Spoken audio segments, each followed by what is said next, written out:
Alright, so for our next tutorial, we're going to be talking about setting up our studio lights. So the students are going to be learning about 3-point lighting. So we do have a lighting system that we want them to be able to work with, not only in class, but also use those lights when they're doing different types of filming projects. So the lighting system is pretty simple. It does come with a base stand and of course the lights itself and the power cord. So I'm going to be talking about how to set up the actual base itself. It's not very difficult, it's pretty simple. So right here on the side, this is your screw to be able to pull your stand up and down to be able to make it longer.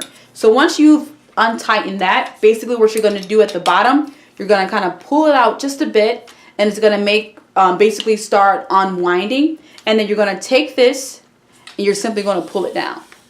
So at the bottom, it's going to start looking like this, so that when you set it on the ground, it's going to be able to sit up. So depending on how far you push this up, it's either how tall or how low this stand is actually going to sit.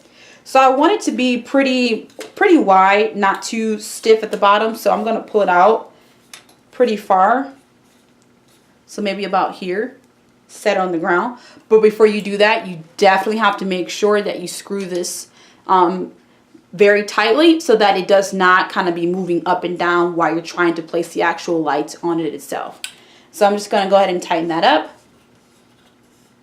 It's pretty tight. Set it on the ground. It's there. So right here on the ball of the stand, that's where your light is going to sit, and I'll show you guys how to do that now.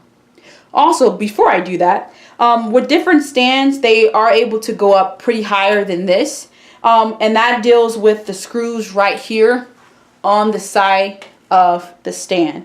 So if you would unscrew these as well, it is going to allow you to be able to lift that up, as you can see, much taller to whatever your needs would be. So I'm going to make it a little bit taller, and then I'm going to tighten it up. So each one of these has a different function. So this one is for the middle spring, goes up so far. I'll keep it low for the case of the tutorial, but it can go up pretty high. And you want to always make sure that these stay screwed tight. Otherwise, they'll be bouncing and just being very springy, and you don't want that. That simple.